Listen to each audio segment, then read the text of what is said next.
Good morning, everybody, and welcome to the Up Zone, where understanding politics is made simple. We are your two hosts. I am Tisha S. Waddell, former City Council representative for the 3rd District in the city of Fayetteville, and Mr. Elmer Floyd, former House representative for the 43rd District in the state of North Carolina. How are you, sir? So far, so good. So good so far. We worked out. Anything? We worked out the, as you know, technology. It's simple. Yeah. Yeah, technology is always very fickle, but we just kind of have to go with it and let it do what it does. So, Very working. absolutely. Mr. Floyd, do you have any announcements for the people today? Because you are the man around town and you know what's going on better than anybody else I know. Oh, yes. Rest of the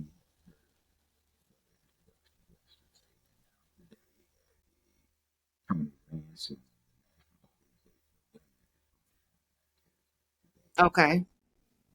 see. Okay. Who'd you see there? Who'd you see at the Register of Deeds event? Well, 301. Okay. Did you see anybody worth noting? Did you see were there any dignitaries in the room? All of them was Hide dignity. from yourself. All of them was dignity. So everybody had a title. Everybody had it. Okay. So it was a nice reception. Very good. Very good. And congratulations. It's always nice to be able to celebrate people's great accomplishments. So that's all right. And Operation Sickle Cell had a wonderful play. And that's Okay. Did you attend that also? that's when you turn out. Okay. So I gather you enjoyed yourself at the event. Yes, and I also attended Reverend Furrier 83rd birthday last Saturday. Okay. So they're not Now being that's a blessing. Whenever you live to see 83, that is a blessing. that is good. Mm-hmm. Mr. Floyd, let me ask you a quick question. Is there anything, I know that May the 14th is the second primary. Yes. Is there anything else that we need to be telling people to be on the lookout for?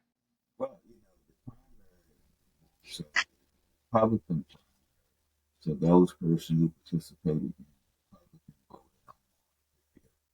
are eligible to vote in the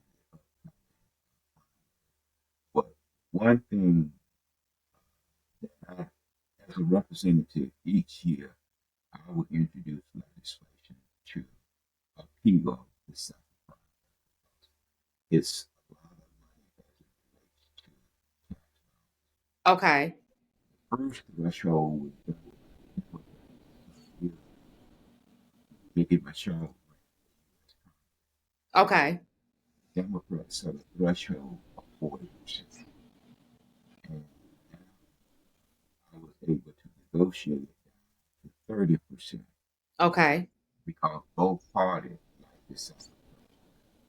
The second primary was used that if you had four candidates, and one of those candidates was a minority, Mm-hmm. they all doing that percentage. The second, third, and fourth person would team up against that minority. The two, 3, and 4 would then cast their vote for number 2, and which Okay. remove that minority person from seeking the to be on the ballot, in November.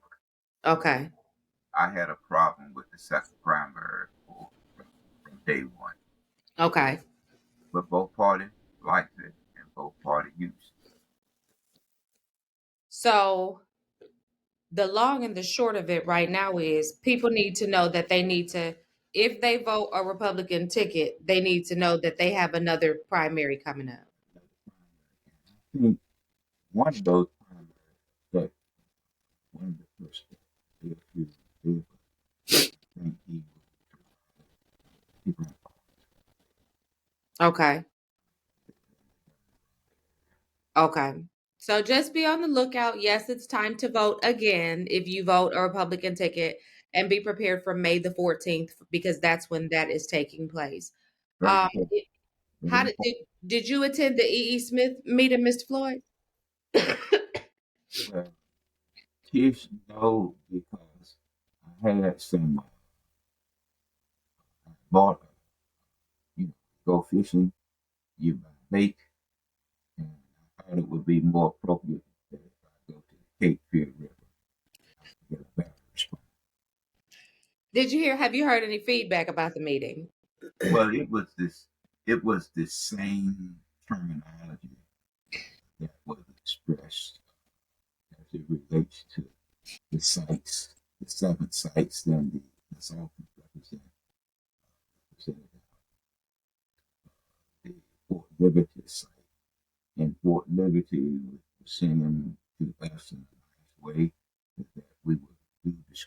Nothing would change, only the location, and that it would be ran 50% by both Fort Liberty or the education side of the and if Cumberland County does not move forward with this, then they would look at Harnett County. But when you look at Harnett County already school system is not larger than Fib. I think we're about to four.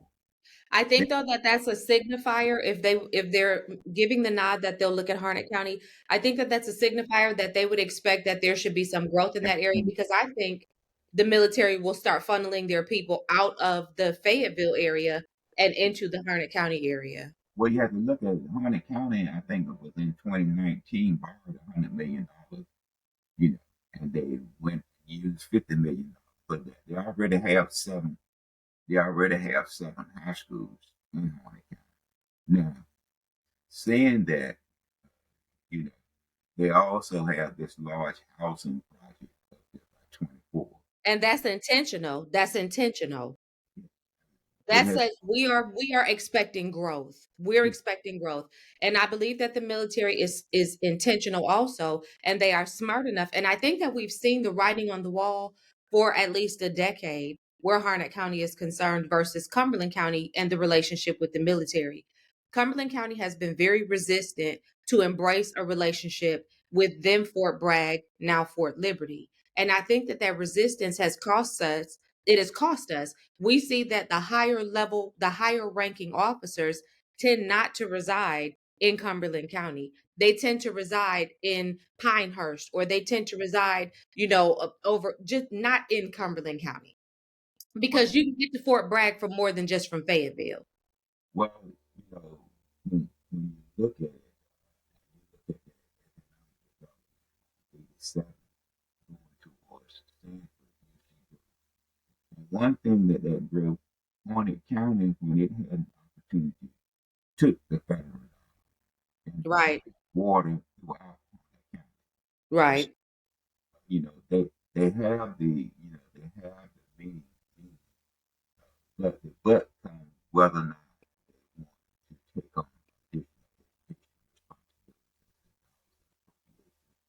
to build a high school. Well, I think Harnett County is probably just chomping at the bits, waiting on Cumberland County to blow this. I really Well, do. Cumberland, according to the superintendent, that if we miss this opportunity, and there's a question mark, if we miss this opportunity, and then it would be 28 election year when it have to come up again. So the county, if it's going to do anything, will have to do this roll back to 90 days before the first Tuesday in November in order to get it on the ballot, unless they want to do a separate ballot. Uh, Hmm. in order to get it to the voters, whether or not they want to do that. They had sought funding 3 times to build a high school, and Hmm. 3 times that funding has been rejected. And the chairman, which is a graduate of E. E. Smith, along with your mayor, is a graduate of E. E. Smith, were with the governor when he traveled here and mentioned that Fort Liberty was the somewhat the best opportunity to put the school. See, so saying that, T, we have always followed the the blessing of the executive branch. We did it Mr. in Floyd, and I do see that. And I'll say this. I think that in this instance, I think a lot of people may have perceived that this meeting was supposed to be like a listening tour. They've already completed their listening tour. This meeting was more for the people. My understanding from what I've observed as far as the feedback, this meeting was more about putting out factual information about why this is the site that they believe is the best location for this project. And so to reiterate, Right. I mean, if the county then determined indicated that it is not a high priority. Well, and I think again, I'm going to go back and say this. I think that Harnett County is probably chomping at the bits, waiting on Cumberland County to blow this. And so I think we just all need to wait and see with bated breath how this is going to turn out.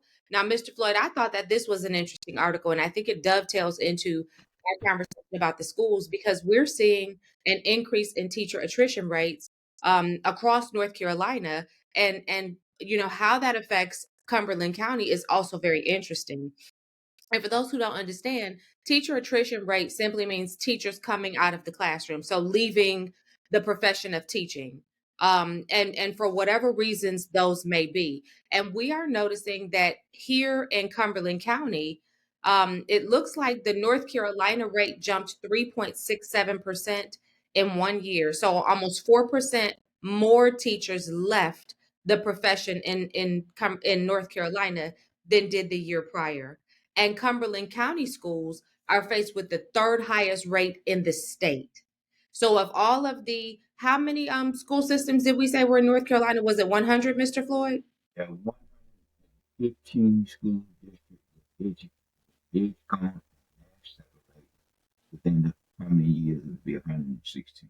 Right. So of 115 and in the coming years 116 school districts in the state of North Carolina, we are the third highest in attrition rate in the state, which means that in Cumberland County, teachers are saying either one of two things: I'm out of the profession altogether, or I'm leaving Cumberland County and I'm going somewhere else to teach. So again, I say I believe that they're chomping at the bits. So some of the reasons that are being attributed for this attrition rate are family responsibilities and childcare. Now remember, people just pick a reason. They're gonna give you a reason.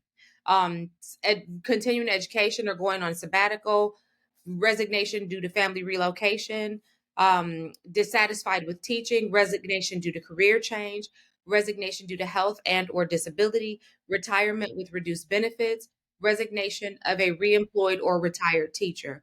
Mr. Floyd, what does this say for our school system, this attrition rate here in Cumberland County? Well,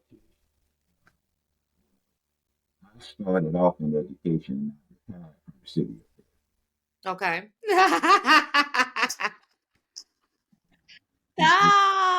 I was a substitute teacher and I will never go back in the classroom unless the Holy Spirit Himself comes to me and says, go and do this. The classroom is crazy right now. Combat pay wasn't available to teachers. And Mr. Floyd, I was watching a YouTube video not too long ago, and these teachers were in Texas, and I think there were about five of them. And two of the teachers broke down in tears because they love teaching, but it's such a dangerous environment now in the classrooms, and it's so hopeless for some of these teachers that they're leaving the profession and they're grieving because they recognize that they're leaving students behind to fail. When you look at it, I think the dollar value was $900, between $500 and $900 a year was what teachers were paying to just keep the class going forward. Suppose that is the husband and wife. That's $1,000 to $2,000 out of their income. Right, When you look at it for the federal dollar, I mean for its taxation, you got to make just about $1,500 to clear right. $1,200. So you're working just to give your money away. Now the Which other, which reinforces the and I have to always say this when we talk about teachers, it reinforces the message that you and I deliver on this platform, which is that the break is not the teachers because they are doing this because they love what they do.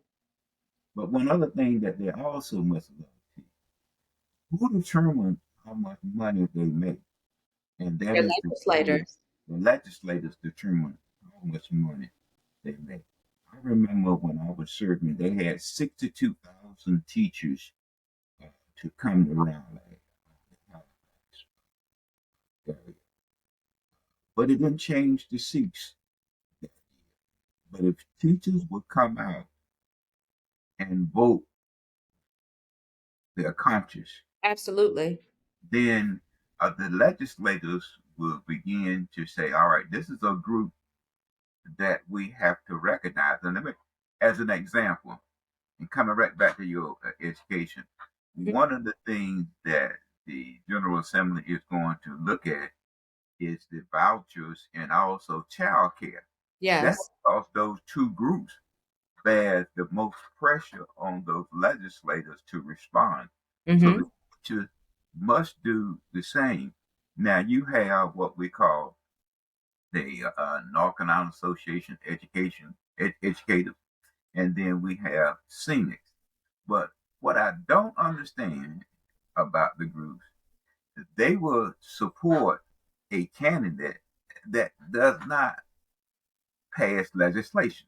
Well, Mr. Floyd, I think because people have selective memory, and we're going, and in just a minute, I'm gonna demonstrate exactly what I mean when I say, and not even selective memory. I think people have political amnesia, and I think that we tend to be overwhelmed by so much messaging, and we forget what people did or what they said, and we seem to give them a pass moving forward because we act like what happened back then never happened. So with these political officials, I think they get to play politics with with things as important as our students in the school system because they understand this apathetic forgetfulness of the constituency. But they Now, I'd don't. like You're right. oh You're yeah, right. for sure. And I'm about to give you a dead ringer for how apathetically people forget things and how people bank on that. Mr. Floyd, I want to bring up real quick. The development that the mayor and Jonathan Charleston are working on and proposing That was before the first name too. what's the other name? Isn't that Polly or something? Okay, thank you for throwing that in there. I want to make mention of this, and it didn't dawn on me until about 2 days ago.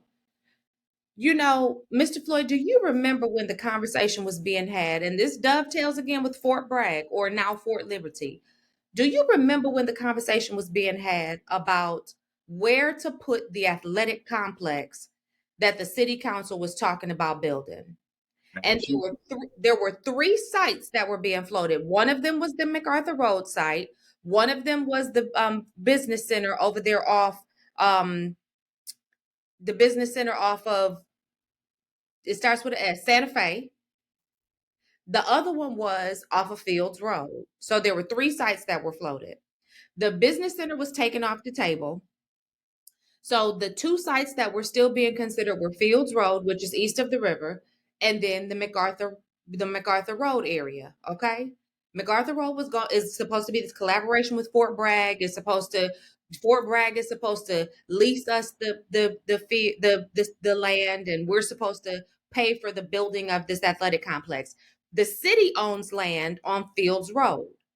And so many of us on council at that time were pushing for the city to build the athletic complex on the land on Fields Road. Mr. Floyd, do you remember why Fields Road was taken off the table? let, me, let, me, let me ask you again. And I hope We will.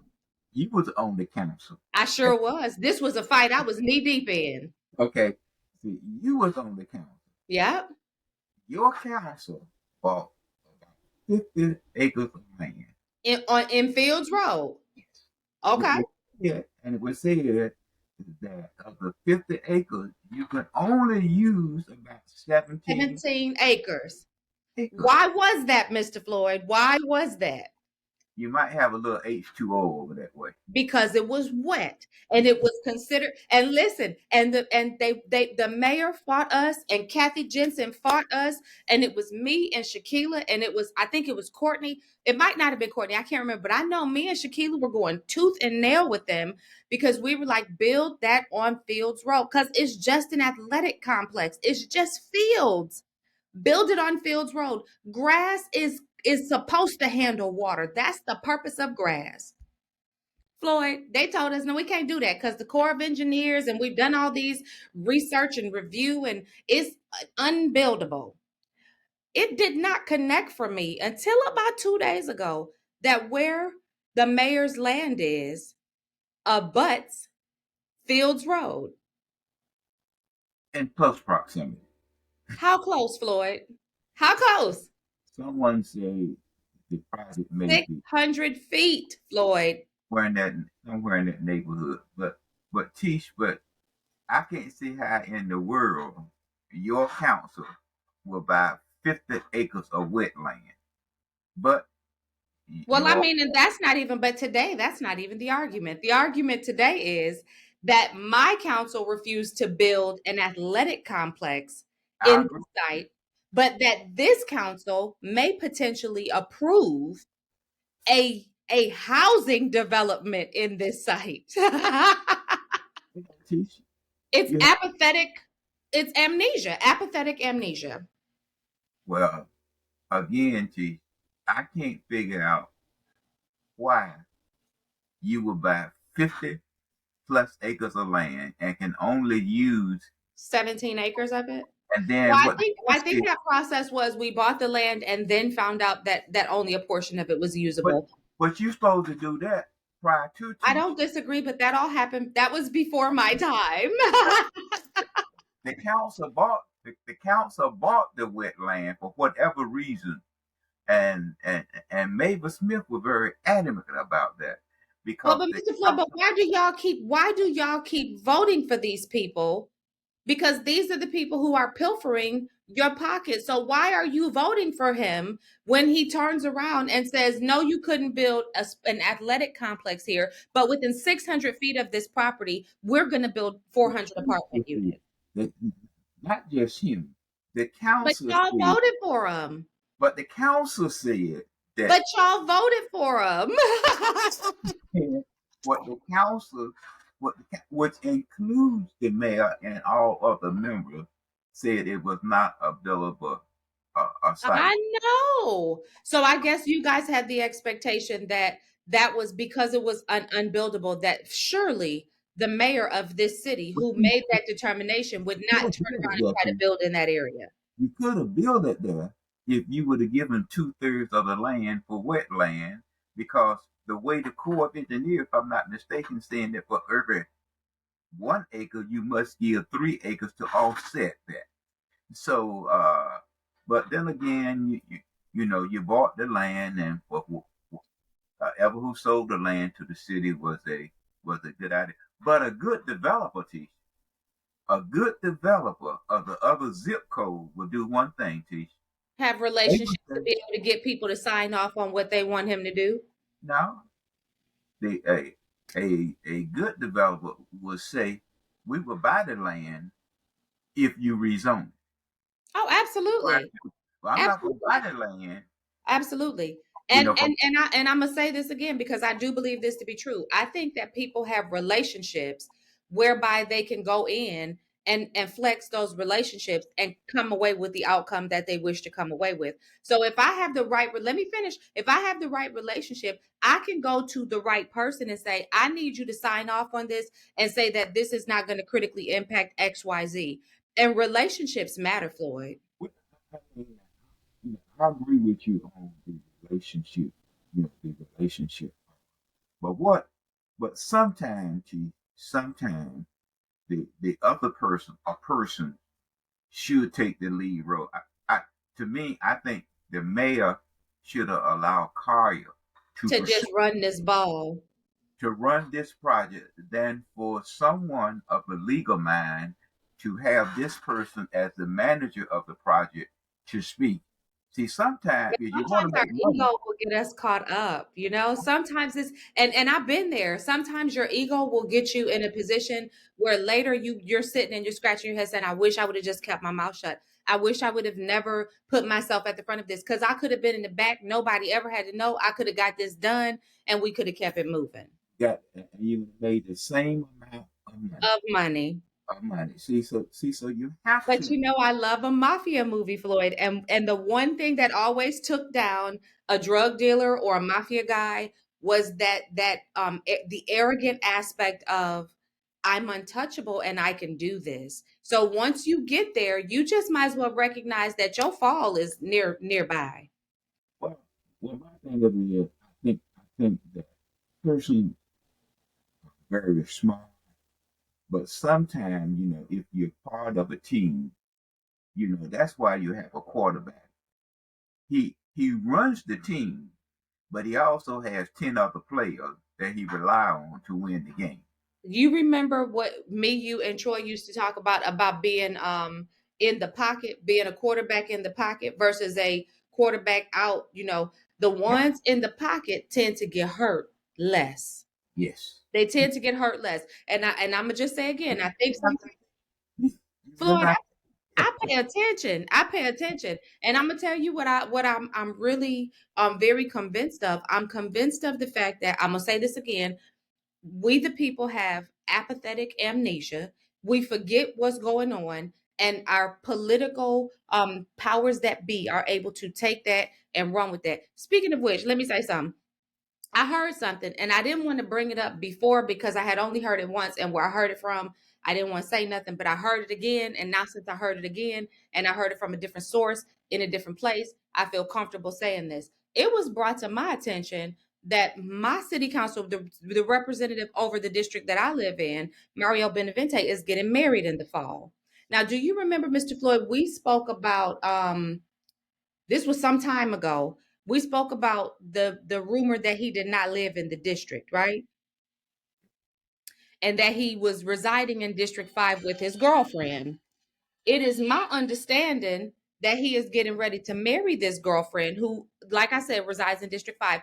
And and just for the purposes of some clarification, his parents live in District 3.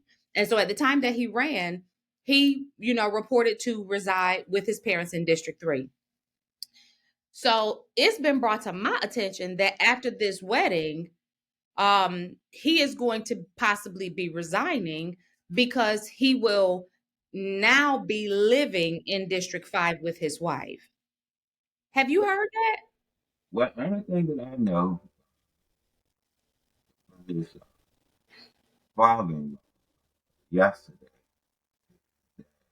wedding would take place late October. Okay. Okay. Now, as it relates to residents, you don't know, T. She may You move. just you just don't know. She might move in with his parents. He may be in District 3 or he may be in District 5. I mean, you He may know. be gifted a home in District 3 and decide to stay in the district. We've got some beautiful homes. Yes. I just don't think that's gonna happen. I don't. And Same I option, T. He can do that. I mean, now what the It's law. a member of it's a member it's one of his coworkers who is reporting that he is potentially stepping down, and they are his coworker is actually, and I'm not going to say no names, but his coworker is actually courting somebody to prepare to get into this position, Well, T. That's politics. which is interesting because this coworker doesn't know enough about the political process yet to be doing that. But I guess when you surround yourself with kingmakers, you want to be one too.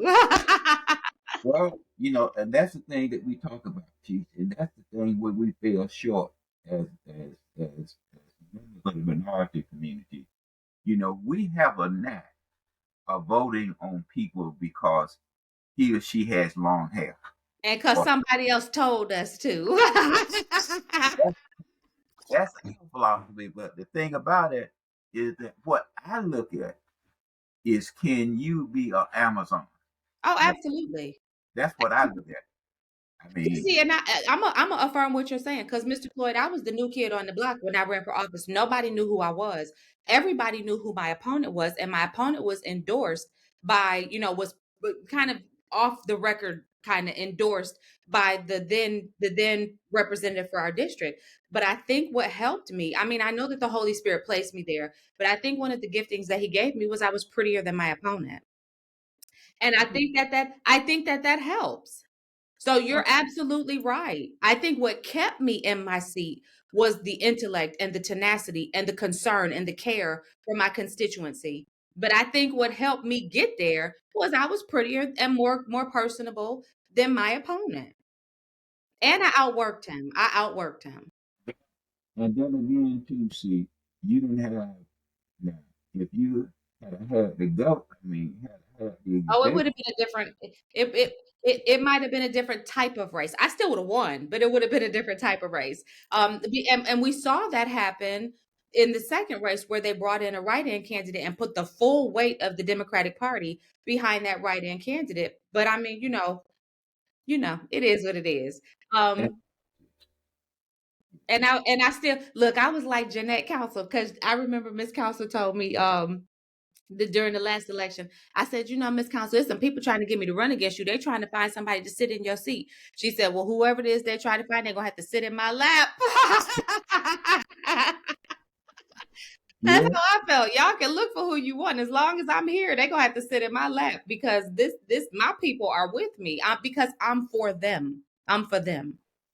you know, that a lot of people think about that. But what I saw in the last election, that people that I actually helped throughout my political process was somehow rather than dazzle, as my boy Dudu said, Absolutely. in a unique way. Absolutely. And I'm just saying is that Courtney, and she was working, and she was really surprised to see these Some of that individuals. razzling and dazzling. She was just But that's surprised. because she got a genuine heart. And genuine hearted people, we are surprised when we see crap like that. But Floyd, what do you think about this? Because see, this speaks to what we're talking about. We got two Robeson County commissioners accused of bribing voters in the primary election. They out there paying people. And Mr. Floyd, it's not even big money. Look at this: $60, $15, $160 to be split among 11 voters. Like what in the world? And this is a real, like, this is truly being investigated right now. But Tish, this is not the first Robeson County. Now, don't forget, fast forward in Blaine County comes back to Robeson County Hmm. when they had folk, again, as I said earlier, I have always had with absentee ballot and also with second prime. And the third thing that I had is that I would not, you come to my fundraiser, but I would not buy a person at the poll or give that person at the poll a bottle of my water. Okay. Now I'm saying drinking water now, I would not because he or she would say that Floyd gave me a cop Floyd gave me a bottle of water for my vote. To give me the vote. Yeah. Something is right. Okay, but Floyd, like this, when I read this article, as this is being investigated, and I mean, I think these people from your party too. I think these Democrats probably was paying these people, Floyd. What you had to look at, Robeson County is a triracial county. Okay. Now it was a heavy blue county. Hmm. Now it's beginning to be a red county. North And Carolina's turning red. yeah, and so it's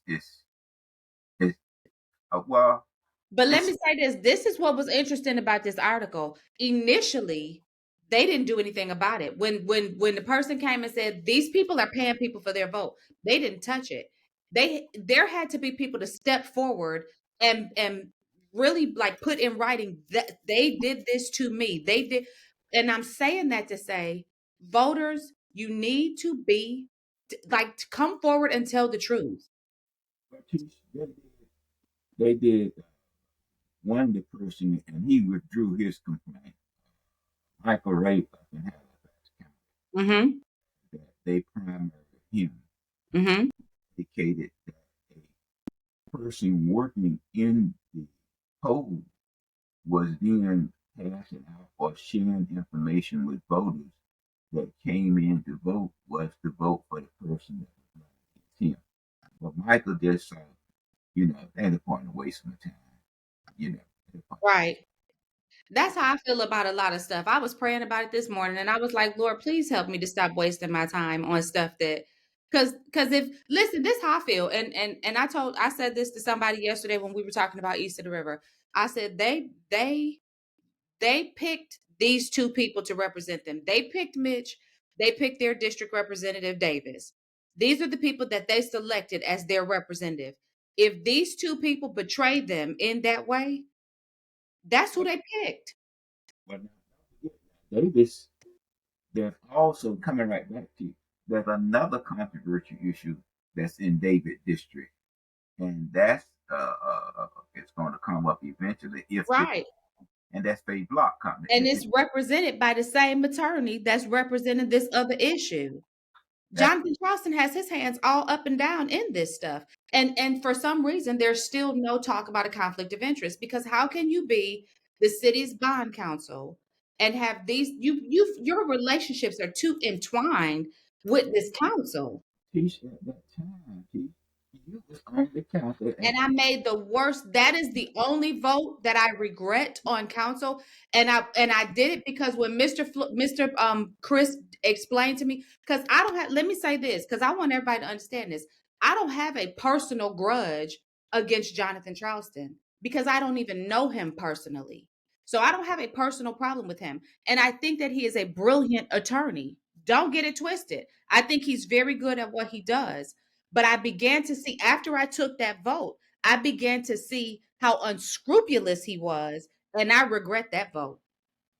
because the council at that Voted time to make him our bond counsel, and based upon the fact that we were trying to make things localized and that we were trying to give businesses an opportunity to be able to, and I got bamboozled, and I sit here right now and I tell you that is the only vote that I have ever taken on council that I regret. The only one. that you were part of that. Biggest mistake of my career. Now, bear Big in mind now, mistake. I want to go on record as saying I never should have voted for that. I never should have. I voted for it, but it was a very serious appearance problem. Absolutely. But, but you took the advice of the legal counsel. But now, and what and he's and trying, my trusted confidant. And I still don't think that Mr. Crisp did it to intentionally steer me wrong. I really don't. I really and I don't know what his motivation was in making that. I remember when he did it, when he made the recommendation that we go ahead and make him our official like Red Book bond counsel. And I it made sense logically. And that's the thing, like, things can make sense logically, but in totality, they can be all the way wrong. And in totality, that was all the way wrong. And I should have been the one dissenting vote to say, no, thank you. No, thank you. don't be surprised if, and we can move forward. Don't be surprised, and you watch very closely the General Assembly in 2025 and see if some legislation will come forward from the General Assembly to assist the city in selling PWC. I won't be surprised one bit. Okay, I just I wanted won't to. be surprised. I Now, won't be surprised one bit because I think that's the whole reason that Mike Colvin is going to Raleigh. I won't be surprised one bit. I You didn't think call I'll so. say it? I'll say it. I'll say it. I believe that that's why he's on his way to Raleigh. Mr. Floyd, we see this. There's another article that I came across that talked about this wave of House Republicans retiring. And as I read this article, it talked about the reasons that these people are not leaving. And one of the reasons that they cited was a year filled with infighting and discord. Now, Mr. Floyd, I want to say this: we saw here in locally at the Cumberland County level, two of our Republican legislators decided that they weren't going to run again, and they cited the same reasons. Are people getting tired of the political infighting? Well, it's on both sides, Keisha. Absolutely. Republican that want to control, and you have at the local level, just like a county board of commissioner, they want to control from the Democrat standpoint of view. Then you go across another county line, you have the Republican that want to be in control, and people go to serve, but the outside group, I'm just saying the outside group, want to force you to hold their agenda line, not Right. your Not constituent. your constituents, Yeah. right. And so you're having to fight people that are not even your voter base. And then they go back and lie to your voter base, and they sell the lie so vehemently that you now have to defend yourself for defending your people. Well, Tish, I had more problems. I'm a Democrat, very And proud Democrat. I'm sorry for you for that. And I had more negative coming from my party than I did from the Republicans. The reason why my party, because I didn't want to follow their agenda. Right. And if you are an African American or a person elected that don't want to follow their agenda, 100%, they are going to do everything they can to To oust you. punish you, to punish you. And one of the things that we saw, and I just thought this was such a good line when I read it that I want to make sure I read it. So Jake LaTurner is a Republican from Kansas. He's a representative from Kansas, and he served for 4 years now and announced that he would not be seeking reelection. He said it's time to pursue other opportunities, and he acknowledged that the current dysfunction on Capitol Hill is distressing. And he added, it almost always has been. We just didn't see most of it. And I will say that because I think that one of the things that I kept hearing during my time of service on the council level, people wanted to penalize me or judge me for pointing out the dysfunction of the council. But the truth is, it had always been dysfunctional. I was just bold enough to stand up and say, y'all, this is a mess. We have, when we look at the makeup of Cumberland County, Mm-hmm. we are a blue county, but we are blue county and we are a Red tier one. leaders. Yeah, and we are a tier one. Of the 40 tier one communities, 10 of those communities was able to move out. But we are still in it. And we have minorities all across the board in leadership roles. So who will benefit from it? And Who's keeping us poor? okay. Now the thing that bothers me is that, the question asked me of me, and you asked it earlier during our program, Mm-hmm. that I go to the E.E. Smith. It's just like going to the Murchison Road Improvement. What they Right, talk about at the end of the day, if we can get some grant money, we can do some improvement. right. It's not an initiative that we're going to take and spend some city money to jumpstart economic development. The whole conversation centered around our ability to get grant money. Let's talk about economic development real quick, and then I'm gonna throw up another article that we talked about. But let me mention this. Now you know this Amazon building is still sitting empty over there on off down 295, right? But you know Amazon just opened up, I want to say in Sanford, Smithfield. Smithfield. Floyd, when us? When are we opening? I'm not an economic When are we developer, getting our jobs? but if you look at, there is an Amazon warehouse right off 40 going into Raleigh. Uh-huh. Okay, there's an Amazon warehouse in Smithfield, Right. an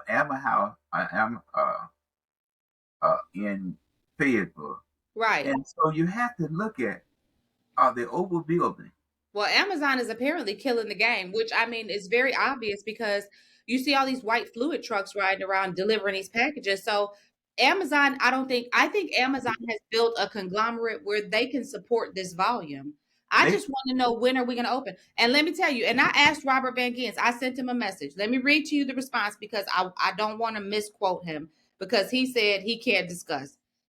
I sent him a message. I said, "Hey, Robert, we will be discussing this on the podcast tomorrow. Can you provide a comment or update on how this impacts the opening of the facility here and how this was prioritized over our Fayetteville facility?" Because I sent him the article that says Amazon opens new North Carolina facility with plans to hire 1,000 employees.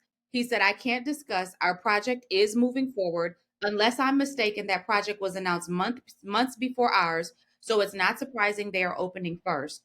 The fact their project is moving forward is a positive sign for ours, in my opinion." So I'm of the now I've been really on the fence about this, but I'm of the mindset that within the next few months we should see our facility opening. If we don't, then I think we need to start asking some questions. and right at what you know, their investment, you know. Yeah, But but our we've got tax credits tied up in this, Floyd. We've given some concessions to get this here. yeah, and if they don't, they just Amazon just write you a check and move forward whenever they have to. But I did see in traveling through there, traveling on 295. For the first time, I was able to see some tractor trailers and some cars at the facility. It looks like there's life taking place there. Right there. And someone Right. said they are looking at opening it, within the next, actually within the next 90 days to 120 And days. that's how I feel. I feel like if we don't see something within the next 120 days, then we scratch our head.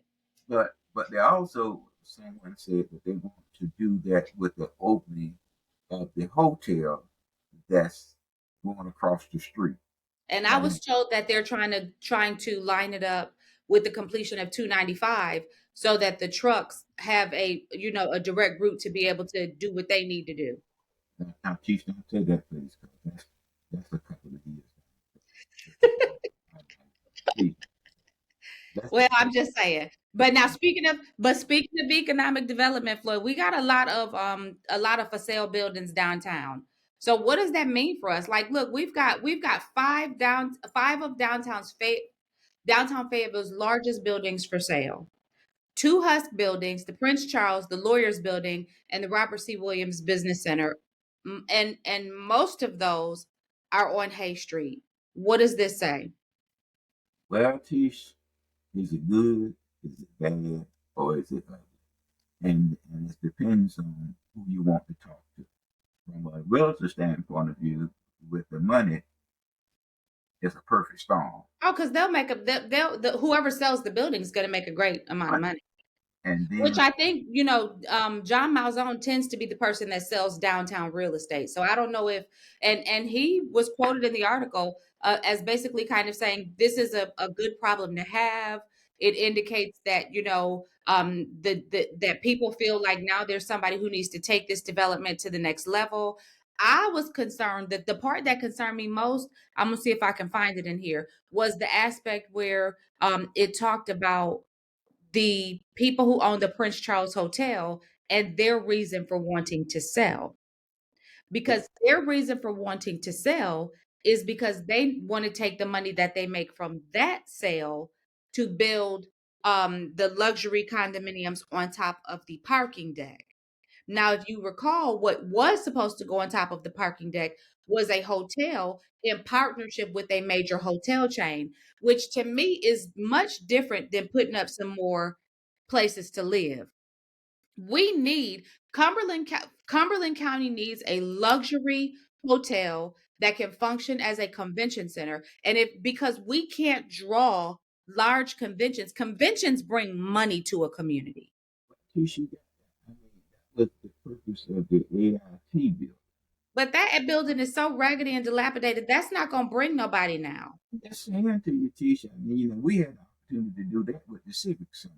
You I know, think and we did, but let me tell you, I think that in 2024 at our big age in the city of Fayetteville, I think we really need to be looking at a quality hotel on top of that parking deck that can dovetail with the space that you have at the baseball stadium that could be used as convention space if need be, for that can be leased out to bring in some sort of conventions to our community. More, let's bring more activity into Fayetteville. But, Bring outside dollars into our community. Stop taking all our money, bring other money in.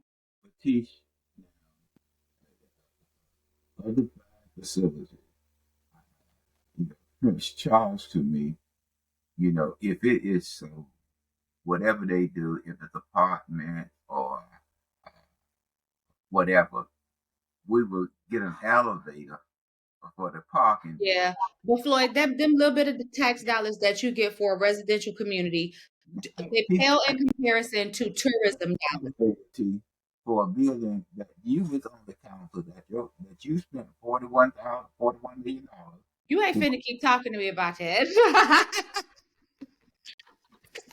That has You're no elevator. talking to me about that because I was the vote that said no to the parking deck. So I don't regret that. It I is said no to that parking deck from the very beginning. So with nah. $41 million on the parking deck and no elevator.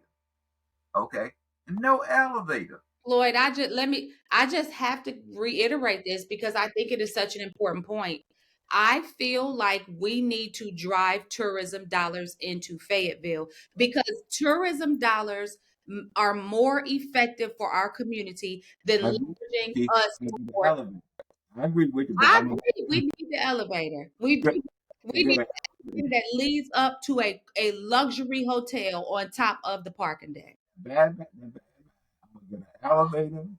I have spent $41 million, and those 3 floors are going to take up some more parking deck from Right. the citizens that paid for the parking deck. And it's just going to be housing. And I recognize that we need housing, but we do not need more housing downtown. We need a hotel, a luxury hotel in our downtown footprint.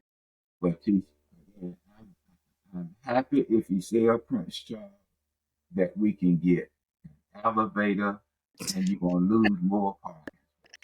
Okay, now Floyd, I that just people now, have our people don't they don't measure the cost well. They not doing it. They're not doing a good job being long-term thinkers. no, Chief, but I'm getting the elevator. Chief. That's important when I go to a baseball game. I only have 137 parking spaces I can probably pick from, but at least I have an elevator to go Elevator. and Well, ride down. let me just ask you this, Floyd. So let me ask you this while we're talking about high level thinkers, what's happening in the General Assembly? Well, the General Assembly met yesterday, and there's going to be they have about $1.4 billion surplus, and they have That's a good already. little piece of change. You remember when the Speaker of the House came on our podcast and said, "We got plenty of money. Yeah, We got plenty of money." I said, "That's a good problem to have." and they will have now about $6 billion in reserve. The Okay. rule of thumb is 2.7 in reserve. Now it's going to be hard to get them Republicans to spend all of that $1.4 million when you already have the voucher program saying, "Hey, we We need need some more money. 300 million." Oh, they're going to put some more money into that voucher program. The schools suck. They got to put some more money into that voucher program. Child care, they're gonna need some more money Oh, from the for child. sure. Because that the money is running out from the ARPA money. Yeah, those federal dollars. You see, and then again, they're gonna talk about legalized medical marijuana. You see, in Cherokee, North Carolina's first dispensary opened up. Yeah, they're gonna look at. Look, them Native Americans say, "Y'all ain't got to do it. We'll do it." Think of it is you got to do it on the reservation. Yeah, which is very unfortunate because they already deal with enough addiction issues on the reservations. That is one of the highest concentrations of addiction, and it's so unfortunate that I'm not a proponent of marijuana. I do think that there are medicinal purposes for marijuana, but I think when we talk about medicinal marijuana, is much different than the real value of medicinal marijuana because people get medicinal marijuana to treat all kind of crap. That's not. It's those people who are like sufficiently dying or on death's door who need some sort of relief that should qualify for medicinal marijuana. But that's just my soapbox. I feel for the natives on the Cherokee land because I think this is going to be another battle for them to fight. looking at every time that I look at it, see, I always look at the state is trying to continue to generate additional revenue because But at the expense of the health and well-being of its citizens, and that is going to cost more. That's going see to cost more than it generates. because they're looking at the shortfall going forward. We may have a slow economy going forward, and so it may be that rainy day fund will probably stay around 4.75 million. They But want to get y'all high so that y'all don't see the crap they pulling over on you. It's gonna be a sober people who still see what's going on. you know, I, I mean, those groups who was in Raleigh yesterday, issues were discussed during the short session, but it didn't move that much. So Okay. it's not likely that their issues are going to be addressed, before November there, because now, if, which I doubt very seriously, they want to adjourn by July 1. So if they want to adjourn by July 1, committees are now already meeting to see how, if any, of that revenue is going to be funneled down, because what they want to do is tweak the budget. But the Okay. government to stop won't have a moratorium on vouchers, which is I wish that he would take that energy and place it Put it someplace else. somewhere else, like Yeah, in trying to increase teacher right. pay. I know, Floyd. Okay, so let me ask you this. Last 60 seconds, what do you want to leave our audience with, sir? That as we move towards November, look at all the people that you're going to vote for and see if they are going to be Amazon. Ask that question yourself. Not the Amazon off 295 that's not open yet. Not that one. Right. Be like that. Are they gonna be these fluid trucks that we see driving down the street dropping these packages off? Yes, Yeah. that's all that I want to leave you. Is think about when you cast your vote. Look at whether it's a Democrat, unaffiliated, or Republican. Right. Look and see what that person is going to do for your constituents. Right. And y'all know I always got to leave you with a little bit of Jesus because I think a little bit of Jesus will take you a whole long way. And so I want to remind you that there are so many times biblically. I just today finished reading the Old Testament. There are so many things in the Old Testament that speak to what angers God. And I think more than anything, the thing that angers God is if we put anything before him. So I want to remind everybody that even though this is important, it's important to understand what's happening around you. It is not more important than your relationship with your creator. So take a few moments today and ask yourself, where are you investing the majority of your energy? Are you investing the majority of your energy into fighting social ills? Are you investing the majority of your energy into trying to fix other people's problems? Are you investing the majority of your energy into political content and conversations? Or are you investing the bulk of your energy into making sure that you are well with your creator? And if you're doing the latter thing, then all of the other things will sort of resolve themselves and they won't move you the same kind of way. I love you guys. Mr. Floyd, you are my favorite Thursday morning person. But thank you so much, Steve. You truly, I look forward, and you know, I've told you so many times, I'm going to quit this podcast. But it is you and the people who watch us that keep me here because I believe that you really do. When you say we serve a purpose, I believe you really mean that. So I want to tell you, I appreciate you for that. But thank you, Chief. I'll send you $1 through the U.S. mail. Okay, I'll get it in about 3 weeks. Yeah. I Okay. get it in about 3 weeks. I got to get you your containers because it's almost that season. I have a bunch of containers for you. I'll make sure I get them to you.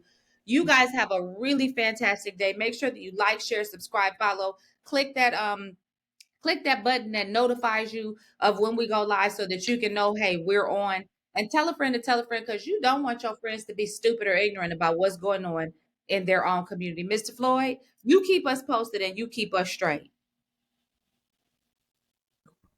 All right, we'll talk to y'all in the next episode. And let me cue up this here outro. And y'all, look, go be great today.